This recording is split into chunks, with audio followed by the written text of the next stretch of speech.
மாவட்ட கழக செயலாளர் மதிப்பிற்குரிய அதன் சுந்தர் அவர்களே,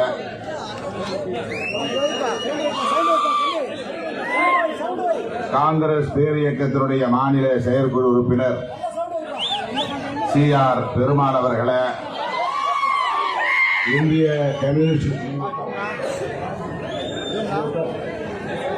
இந்திய கம்யூனிஸ்ட் கட்சியின் பொறுப்பாளர் தோழர் ராமதாஸ் அவர்களே, மார்க்சிஸ்ட் கம்யூனிஸ்ட் கட்சியின் மாவட்ட செயலாளர் சங்கர் அவர்களே, மறுமலர்ச்சி திராவிட முன்னேற்ற கழகத்தின் ஒன்றிய கழக செயலாளர் சந்திரசேகர் அவர்களே, தமிழக வாழ்வுரிமை கட்சியின் மாவட்ட தலைவர் ஆகி கங்காதுரை அவர்களே,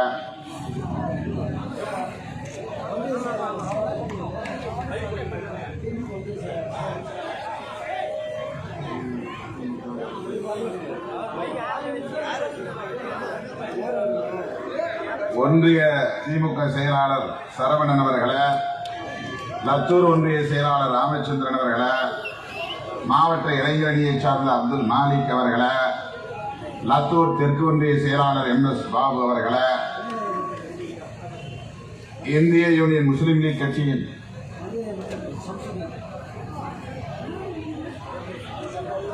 அப்துல் சமத், நமது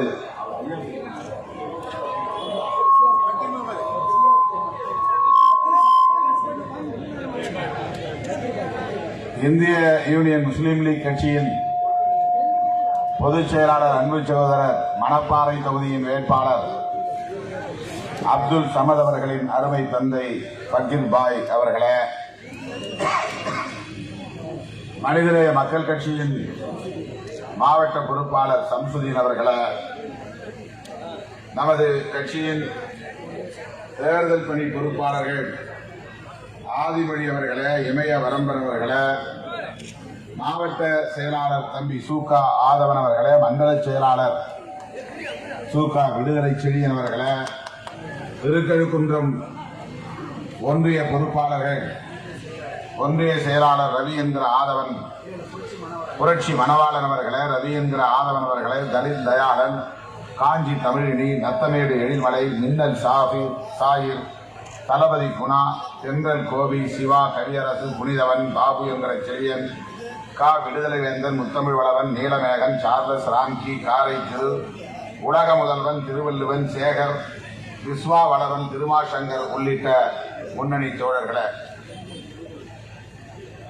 ஆயப்பாக்கம் அற்புதம் அவர்களே, பெரும்பேடு சந்திரா அவர்களே, வாயலூர் ஆனந்தி அவர்களே, சே இன்பா அவர்களே மற்றும் இயக்கத்தின் முன்னணி பொறுப்பாளர்களே, திரளாக கூடியிருக்கிற தமிழ் சொந்தங்களே, என் உயிரின் உயிரான விடுதலை சிறுத்தை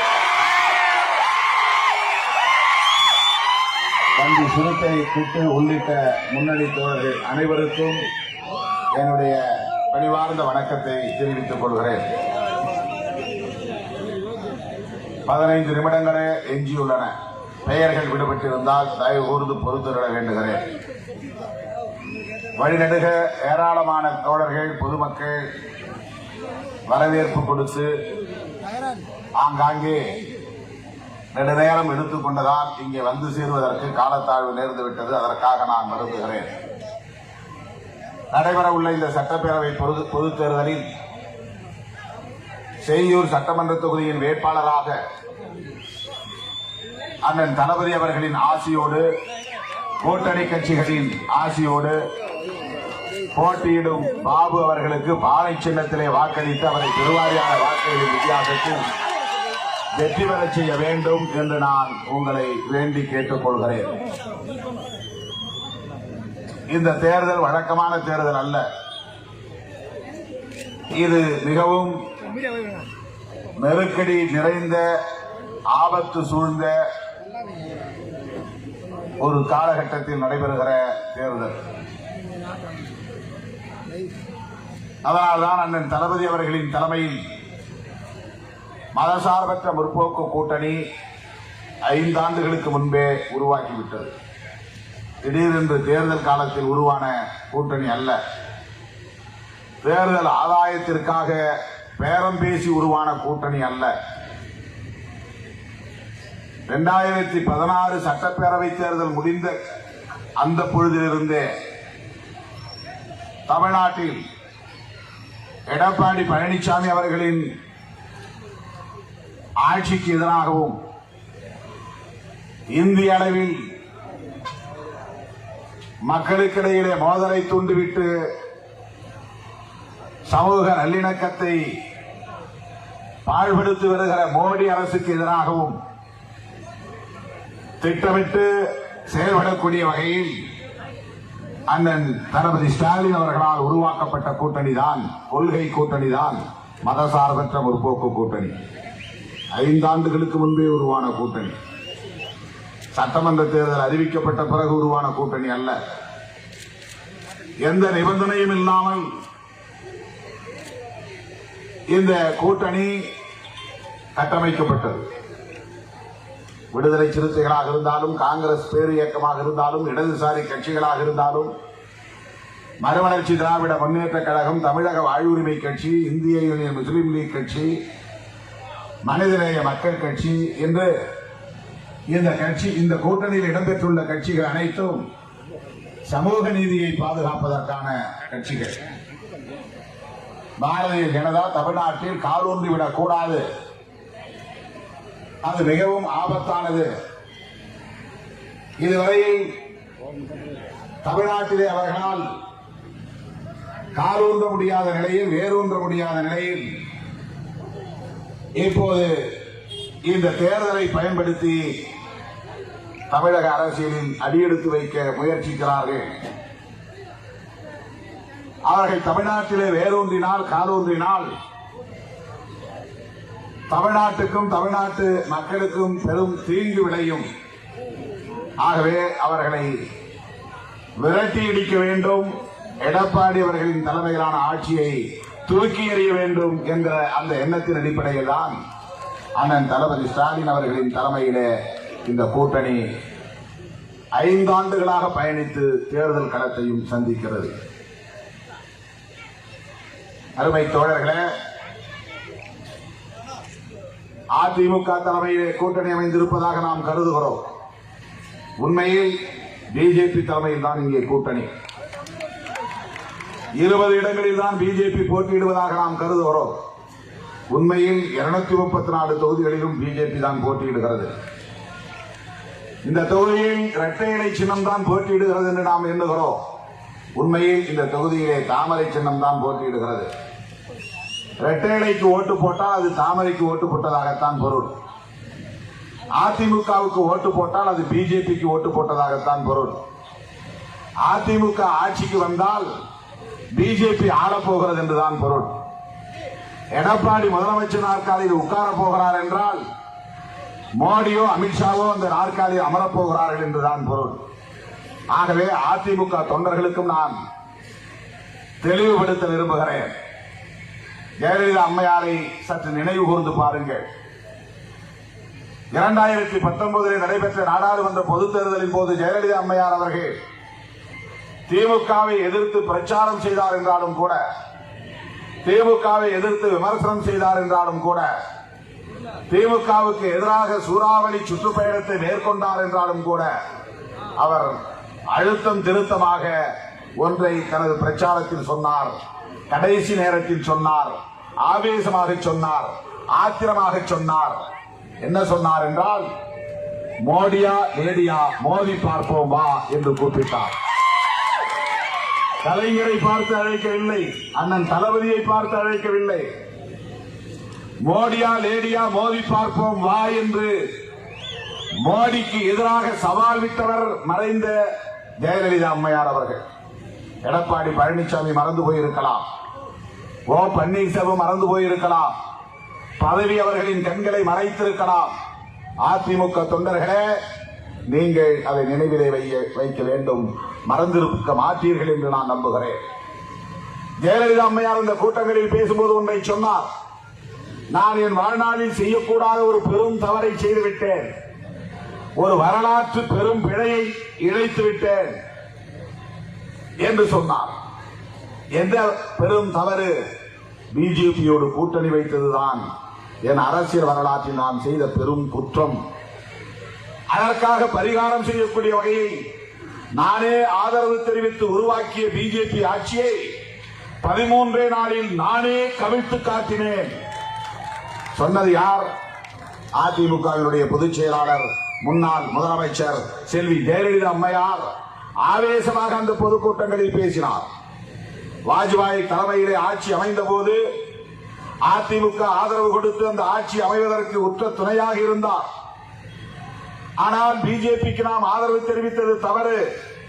இது ஜனநாயகத்தை பின்பற்றக்கூடிய கட்சி இல்லை, இது மதவெறி பிடித்த ஒரு கட்சி, சமூக நல்லிணக்கத்தை பாழ்படுத்துகிற கட்சி, முஸ்லிம்களுக்கும் இஸ்லாமிய கிறிஸ்தவர்களுக்கும் எதிராக வன்முறைகளை தூண்டிவிடுகிற கட்சி, வெறுப்பு அரசியலை விதைக்கிற கட்சி, தமிழ்நாட்டை இந்தியாவை சாதி அடிப்படையில் மத அடிப்படையில் கூறு போடுகிற கட்சி. இந்த கட்சிக்கு நாம் ஆதரவு தெரிவித்தது தவறு என்று உணர்ந்து ஆதரவை திரும்ப பெற்று 13 நாளில் வாஜ்பாய் ஆட்சியை கவிழ்த்தவர் செல்வி ஜெயலலிதா அம்மையார். அதனால்தான் அவர் சொன்னார், நான் பெருந்தவறு செய்துவிட்டேன், அந்த தவறுக்கு பரிகாரம் தேடக்கூடிய வகையில் நானே அந்த ஆட்சியை கவிழ்த்தேன். அப்படி சொன்ன செல்வி ஜெயலலிதா அம்மையார் அடுத்த வரி என்ன சொல்லுகிறார் என்றால், இனி எந்த காலத்திலும் அழுத்தம் திருத்தமாக, ஜெயலலிதா அம்மையார் எப்படி பேசுவார் என்று உங்களுக்கு தெரியும். நல்ல தமிழ் உச்சரிக்கக்கூடியவர் தான், அழுத்தம் திருத்தமாக பேசக்கூடியவர். அவர் சொல்லுகிறார், இனி எந்த காலத்திலும் பிஜேபியோடு அதிமுகவுக்கு எவ்விதத்திலும் உறவு இருக்காது, தொடர்பு இருக்காது. இதை சொன்னவர் ஜெயலலிதா அம்மையார். ஆனால் ஜெயலலிதா அம்மையாருக்கு துரோகம் இழைக்கக்கூடிய வகையிலே எடப்பாடி பழனிசாமி அவர்களும் பன்னீர்செல்வம் அவர்களும் சேர்ந்து கூட்டு சதி செய்து பிஜேபிக்கு எடுபடி அரசாக ஆட்சியாக சேவை செய்தார்கள். ஜெயலலிதா அம்மையாருக்கு துரோகம் இழைத்த செயல். பிஜேபியோடு கூட்டணி வைப்பது என்பது ஜெயலலிதா அவர்களின் விருப்பத்திற்கு எதிரானது, அவருடைய முடிவுக்கு எதிரானது. ஆனால் இவர்கள் கடந்த 4.5 ஆண்டுகளாக அல்லது 5 ஆண்டுகளாக பிஜேபியின் பினாமி ஆட்சியாக அரசை நடத்தினார்கள். பிஜேபி அரசாங்கம் என்ன முடிவெடுத்தாலும் ஆதரிப்பது, கண்ணை மூடிக்கொண்டு ஆதரிப்பது, என்ன சட்டங்களை கொண்டு வந்தாலும் கண்ணை மூடிக்கொண்டு ஆதரிப்பது, ஜம்மு காஷ்மீர் மாநிலத்தை துண்டாடி 3 யூனியன் பிரதேசங்களாக மாற்றிவிட்டார்கள். காலம் காலமாக இந்திய அரசமைப்பு சட்டம் தந்த ஆர்டிகிள் 370 என்கிற உறுப்பு எண், அரசு அமைப்பு சட்டத்தின் உறுப்பு எண் 370, அந்த சட்டத்தை அதிகாரத்தையே, அந்த பிரிவையே நீக்கிவிட்டது மோடி அரசு, எதிர்கட்சிகளின் குரலை பொருட்படுத்தாமல். அதனால் ஜம்மு காஷ்மீர் மாநிலத்தை 3ஆக துண்டு போட்டார்கள். அதற்கும் அதிமுக ஆதரவு தெரிவித்தது. 100 நாட்களை கடந்து புதுதில்லி எல்லையோரங்களில் விவசாயிகள் போராட்டம் நடத்திக் கொண்டிருக்கிறார்கள். ஏனென்றால் அந்த வேளாண் சட்டங்கள் விவசாயத்திற்கு எதிரானது என்று. அந்த சட்டம் நிறைவேறுவதற்கே காரணமாக இருந்தது அதிமுகவின் ஒரே ஒரு எம்பி தான். அவர் ஓட்டு போட்டுதான். அவர் ஓட்டு போடாமல் இருந்திருந்தால் அந்த சட்டம் மக்களவையில் நிறைவேறி இருக்காது. இப்படி பிஜேபிக்கு எடுபடி அரசாக சேவை செய்யக்கூடிய ஒரு அரசாக கடந்த 5 ஆண்டு காலம் எடப்பாடி பழனிசாமி அவர்களின் தலைமையிலான அரசு இயங்கியது. நான் கேட்கிறேன், மீண்டும் அதிமுக வெற்றி பெற்றால், செய்யூர் தொகுதியில் கூட தமிழ்நாட்டில் வெற்றி பெற்றால் யார் இந்த நாட்டை ஆளப் போகிறார்கள்? பிஜேபி தான் ஆளும். மறைமுகமாக பிஜேபி ஆட்சி தான் இங்கே நடக்கும். எனவே பிஜேபி தமிழ்நாட்டை பொறுத்தவரையில் கடந்த 50 ஆண்டுகளாக காலூன்ற முடியாமல் திணறியது. ஏனென்றால் கலைஞர் என்கிற மக்கள் செல்வாக்கு பெற்ற மகத்தான தலைவர் ஒரு புறம், ஜெயலலிதா அம்மையார் இன்னொரு புறம், 2 பெரும் செல்வாக்கு மிக்க தலைவர்கள் இங்கே இருந்த காரணத்தினால் பிஜேபி வாலாட்ட முடியவில்லை, இங்கே காலூன்ற முடியவில்லை. இப்போது கலைஞர் இல்லை, ஜெயலலிதா அம்மையார் இல்லை என்கிற நிலையில் எப்படியாவது தமிழ்நாட்டில் காலூன்றி விடலாம் என்று திட்டமிட்டு காய்களை நகர்த்தி வருகிறது. அதிமுகவை பயன்படுத்துகிறது, பாட்டாளி மக்கள் கட்சியை பயன்படுத்துகிறது. சிஏஏ, என்பிஆர், என்ஆர்சி என்கிற இந்த சட்டங்களை கொண்டு வந்த போது திமுக உள்ளிட்ட நமது கூட்டணி கட்சிகள் அனைத்தும் அதற்கு கடுமையாக எதிர்ப்பு தெரிவித்தோம். ஆனால் அந்த சட்டங்களுக்கு ஆதரவு தெரிவித்த கட்சி அதிமுக, துணை போன கட்சி பாமக. யோசித்து பாருங்கள், இஸ்லாமியர்களுக்கு எதிராக எவ்வளவு வெறுப்பு அரசியல். முஸ்லிம்கள் பாதுகாப்பாக இருக்க முடிகிறதா வட இந்திய பகுதியில்? தமிழ்நாட்டிலே அப்படி அதிமுக வெற்றி பெற்றுவிட்டால் தமிழ்நாட்டில் முஸ்லிம்களும் கிறிஸ்தவர்களும் பாதுகாப்பாக இருக்க முடியுமா? ஏன் இந்துக்களே பெரும்பான்மை சமூகமாக இருக்கிற இந்துக்களே பாதுகாப்பாக வாழ முடியுமா? என்னை கேட்டால் நான் அடித்து சொல்லுவேன், ஆதாரங்களோடு சொல்லுவேன். எத்தகைய வாத பிரதிவாதமாக இருந்தாலும் ஆணித்தரமாக சொல்லுவேன், இந்துக்களின் முதல் எதிரியே பிஜேபி தான். முஸ்லிம்களுக்கு மட்டுமல்ல, கிறிஸ்தவர்களுக்கு மட்டுமல்ல, இந்து சமூகத்திற்கே முதல் எதிரி பிஜேபி தான். இப்போது தேர்தல் அறிக்கையிலே சொல்லியிருக்கிறார்கள், சென்னையை 3ஆக பிரிக்க போகிறார்களாம், யூனியன் பிரதேசங்களாக மாற்றுவதற்கு முயற்சிக்க போகிறார்கள். ஆபத்தான பல முடிவுகளை அவர்கள் கொள்கைகளை அறிக்கையில் வெளிப்படுத்தி இருக்கிறார்கள். தமிழ்நாட்டில் அவர்கள் காலூன்றி விட்டால் வட இந்திய மாநிலங்களில் இருப்பதை போன்ற பதற்றமும் பதைபதைப்பும் தான் தமிழ்நாட்டில் இருக்கும். பாபர் மசூதி இடிக்கப்பட்ட போதே தமிழ்நாடு அமைதியாக இருந்தது. இந்துக்களுக்கும் முஸ்லிம்களுக்கும் இடையிலே மோதல் வரவில்லை. இந்துக்களும் இஸ்லாமியர்களும் சகோதரர்களாக அமைதியாக வாழக்கூடிய ஒரு தேசம். பேரறிஞர் அண்ணாவால் பக்குவப்படுத்தப்பட்ட மண், தலைவர் கலைஞர் அவர்களால் செழுமைப்படுத்தப்பட்ட மண், பெரியார் மண். இங்கே சமூக நல்லிணக்கம் தான் மேலோங்கி இருக்கிறது. சாதி வெறியர்களுக்கு இடமில்லை, மத வெறியர்களுக்கு இடமில்லை. சாதி சங்கங்களை நடத்தலாம், கட்சிகளை கூட நடத்தலாம். ஆனால் அவர்கள் தலைகீழாக நின்றால் கூட இங்கே ஆட்சிக்கு வர முடியாது. இங்கே மொழி உணர்வுக்கு, இன உணர்வுக்கு, சமூக நீதி உணர்வுக்குத்தான் மதிப்பு. பெரியாரால் பண்படுத்தப்பட்ட இந்த மண்ணில், பேரறிஞர் அண்ணா அவர்களால் செழுமைப்படுத்தப்பட்ட இந்த மண்ணில், கலைஞர் அவர்களால் பாதுகாக்கப்பட்ட இந்த மண்ணில் மதவெறியை, சாதி வெறியை தூண்டிவிட்டு இதன் திசைவெளி போக்கையை மாற்ற வேண்டும் என்று துடிக்கிற கும்பல் தான் சனாதன பாசிச பாஜக கும்பல். எனவே அதிமுக தானே இங்கே போட்டி போடுகிறது என்று நீங்கள் கருதி விடாதீர்கள். அதிமுக என்னும் பெயரில் பாஜக தான் இங்கே போட்டியிடுகிறது. இரட்டை இலை சின்னம் தான் போட்டியிடுகிறது என்று எண்ணி விடாதீர்கள். இரட்டை இலை சின்னமும் மாம்பழம் சின்னமும் பாஜகவின் பினாமி சின்னங்கள் தான். பினாமி சின்னங்கள் தான். அந்த சின்னங்களுக்கு போடுகிற ஓட்டு மோடி கும்பலுக்கு போடுகிற ஓட்டு. இன்றைக்கு என்ன நடந்திருக்கிறது இதை மட்டும் சொல்லி நான் முடிக்க விரும்புகிறேன். இலங்கை அரசுக்கு எதிராக, ராஜபக்ஷ அரசுக்கு எதிராக ஐநா மனித உரிமை கவுன்சிலில் சர்வதேச குற்றப்புலனாய்வு விசாரணை நடத்துவதற்கு ஒரு தீர்மானம் கொண்டு வரப்பட்டது. அந்த தீர்மானத்திற்கு ஆதரவாக 22 நாடுகள் வாக்களித்திருக்கின்றன. இலங்கை அரசுக்கு எதிராக தீர்மானத்திற்கு ஆதரவாக பாகிஸ்தான், சீனா போன்ற நாடுகள் இலங்கைக்கு ஆதரவாக, ராஜபக்சேவுக்கு ஆதரவாக தீர்மானத்திற்கு எதிராக வாக்களித்திருக்கின்றன 11 நாடுகள். ஆனால் இந்தியா என்ன செய்திருக்கிறது என்றால், தேர்தல் நேரம் தமிழ்நாட்டில் தேர்தல் நடந்து கொண்டிருக்கிற காரணத்தினால் தமிழ்நாட்டு மக்களை ஏமாற்றுவதற்காக வெளிநடப்பு செய்திருக்கிறது, புறக்கணிப்பு செய்திருக்கிறது. புறக்கணிப்பு என்றால் என்ன? எதிர்த்து ஓட்டு போட்டிருக்க வேண்டும்,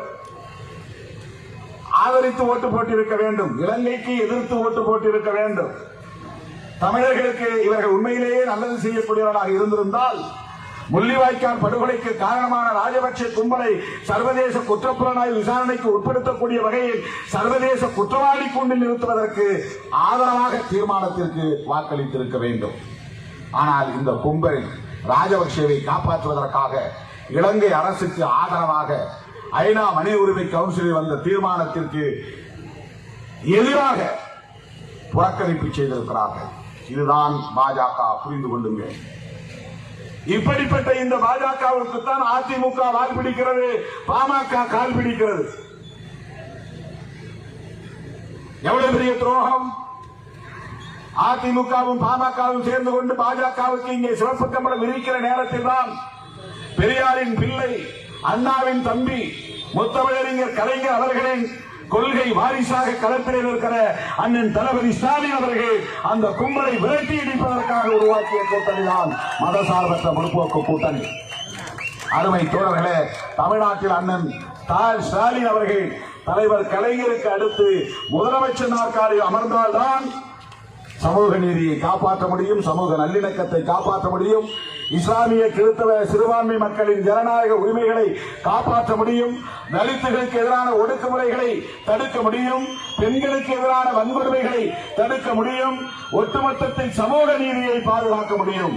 சமூக நீதியை பாதுகாக்க அண்ணன் தளபதி ஸ்டாலின் அவர்களை முதல்வராக்க வேண்டும். அவரை முதல்வராக்க செய்யூர் தொகுதியிலே பனையூர் பாபுவை சட்டமன்ற உறுப்பினராக தேர்ந்தெடுக்க வேண்டும். அதற்கு பானை சின்னத்திலே நீங்கள் மறவாமல் வாக்களிக்க வேண்டும் என்று கேட்டு வாய்ப்புக்கு நன்றி கூறி நிறைவு செய்கிறேன். நன்றி, வணக்கம். நமது சின்னம் வெற்றியின் சின்னம் தளபதி ஸ்டாலின் ஆதரவு பெற்ற சின்னம், காங்கிரசின் ஆதரவு பெற்ற சின்னம், அதிமுகவின் ஆதரவு பெற்ற சின்னம், இடதுசாரி கட்சிகளின் ஆதரவு பெற்ற சின்னம், தமிழக வாழ்வுரிமை கட்சியின் ஆதரவு பெற்ற சின்னம், இந்திய முஸ்லீம் லீக்கின் சின்னம், மனிதநேய மக்கள் கட்சியின் சின்னம், விடுதலை சிறுத்தைகளின் சின்னம்.